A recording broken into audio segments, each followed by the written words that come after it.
Hello दोस्तों, स्वागत है आप सबका हमारे चैनल मैगज़ोन पर। आज हम लोग अपना शुरू करेंगे ज्योग्राफी के 10 का दम। और यहाँ पर ये 16 जनवरी के लिए हमारा लेसन होने वाला है और यहाँ पर हम लोग करेंगे 10 अच्छे एमसीक्यूज़ को डिस्कस। और ये सारे एमसीक्यूज़ आपके लिए बहुत ज़्यादा इंपॉर्टेंट होने वाले हैं। आपके आरआरबी जेईई 2019 में आपको ऐसे क्वेश्चंस डायरेक्टली देखने को मिल सकते हैं। तो मैं आप लोगों से रिक्वेस्ट करूँगा कि आप हमारे जितने भी लेसन्स हैं सबको रिव्यू करते रहिए, अच्छे से देखते रहिए। और बहुत ही जल्दी हम लोग अपना केमिस्ट्री भी शुरू करने वाले हैं। तो केमिस्ट्री हम लोग शुरू करेंगे अपना 25 जनवरी से। उसके पहले हम लोग अपना फिजिक्स पूरा फिनिश कर देंगे और 25 से लेके 15 तारीख तक, 15 फरवरी तक हमारा केमिस्ट्री और हमारी लाइफ साइंस सारा चीज़ें फिनिश होने वाले हैं। और बीच में ज्योग्राफी भी फिनिश करके हम लोग यहाँ पर हिस्ट्री, पॉलिटी और इकोनॉमी, ठीक है, हिस्ट्री, पॉलिटी एंड इकोनॉमी भी शुरू करने वाले हैं। तो यहाँ पर जैसे हम लोग ज्योग्राफी में 12-14 लेसन्स हो जाएंगे, तो फिर हिस्ट्री में भी और पॉलिटी में भी और इकोनॉमी में भी 12-14 लेसन्स कवर करेंगे। और टेक्निकल हम लोग अपना कवर करने वाले हैं आर.के. जैन और आर.एस. खुरमी, 2 बुक्स को कंसल्ट करेंगे स्पेशली मैकेनिकल इंजीनियरिंग के लिए। तो आइए शुरू करते हैं आज का लेसन। और लेसन स्टार्ट करने से पहले प्लीज़ मुझे अनअकैडमी पर भी आप लोग फॉलो कर लीजिए। वहाँ पर मैंने स्ट्रेंथ ऑफ मटेरियल्स के 2 कोर्सेज शुरू कर दिए हैं और धीरे धीरे मैं सारा पूरा स्ट्रेंथ ऑफ मटेरियल्स जो है वो वहाँ पर कवर करने वाला हूँ। तो यहाँ पर सबसे पहला देखिए, rainfall caused by intense evaporation in equatorial areas is called. भूमध्य रेखा क्षेत्रों में तीव्र वाष्पीकरण के कारण होने वाली वर्षा को हम लोग क्या कहते हैं? इसे कहते हैं कन्वेक्शनल रेनफॉल, वाहनिक वर्षा। ठीक है, यहाँ पर सही ऑप्शन है कन्वेक्शनल रेनफॉल। तो यहाँ पर जितने भी एरियाज हैं हमारे भूमध्य रेखा नियर द इक्वेटर, तो यहाँ पर आपका क्या होता है, बहुत हैवी रेनफॉल होती है। ठीक है, बिकॉज ऑफ इवेपोरेशन, क्योंकि हीट काफी ज्यादा होती है तो इवेपोरेशन भी काफी ज्यादा होता है, उसके कारण रेनफॉल बहुत ज्यादा होती है। नेक्स्ट देखिए, the Andaman is separated from the Nicobar by which water body. ठीक है, तो अंडमान निकोबार से किस जलीय निकाय द्वारा अलग किया जाता है?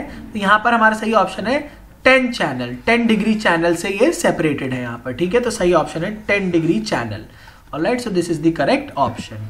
नेक्स्ट देखिए, the Ghatampur thermal power plant recently approved by the cabinet is to be set up in. जो हमारा हाल ही में कैबिनेट द्वारा अनुमोदित घाटमपुर थर्मल पावर प्लांट कहां पर बनेगा? ये बनेगा हमारे उत्तर प्रदेश राज्य में।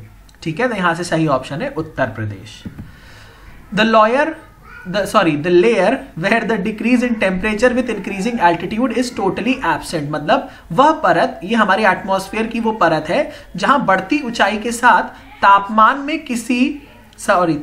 में कमी पूरी तरह से अनुपस्थित होती है। तो ये सही है हमारा ऑप्शन स्ट्रैटोस्फीयर। तो स्ट्रैटोस्फीयर में ऐसा ऑब्जर्व किया गया है कि ऑल्टीट्यूड के बढ़ने से, मतलब हाइट जैसे जैसे बढ़ती जाएगी, टेम्परेचर आपका डिक्रीज नहीं करेगा।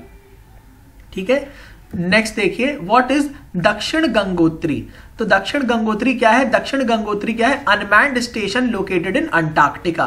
ये अंटार्कटिका में स्थित मानव रहित स्टेशन है। मानव रहित मतलब यहाँ ह्यूमंस नहीं रहते हैं। ठीक है, this is unmanned station located in Antarctica. ये भी आपका अच्छा क्वेश्चन है।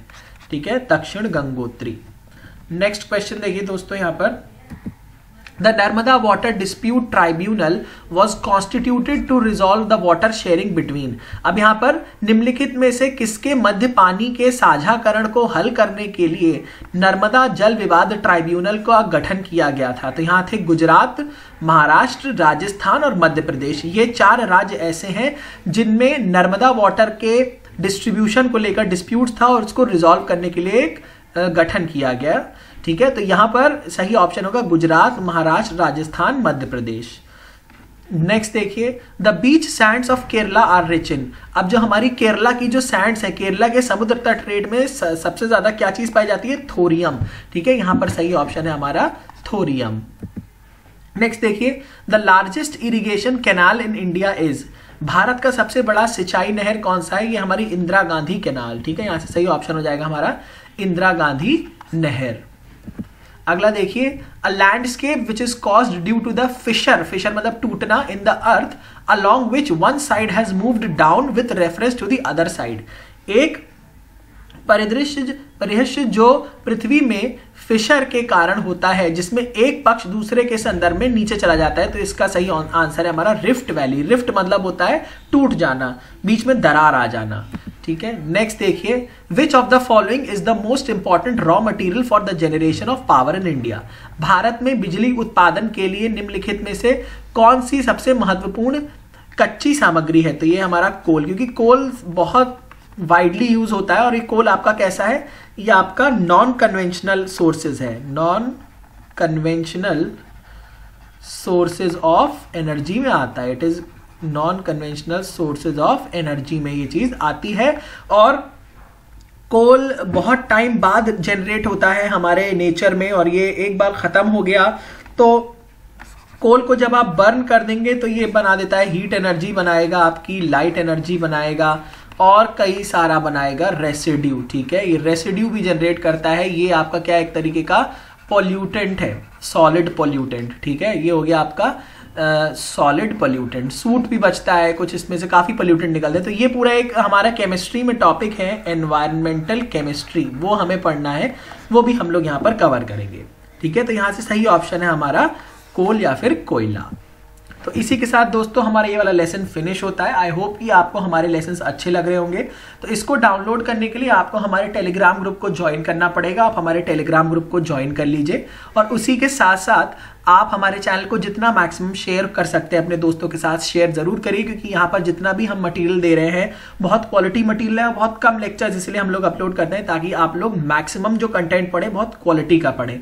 तो इसी के साथ ये लेसन यहाँ पर आज फिनिश होता है। Thank you so much.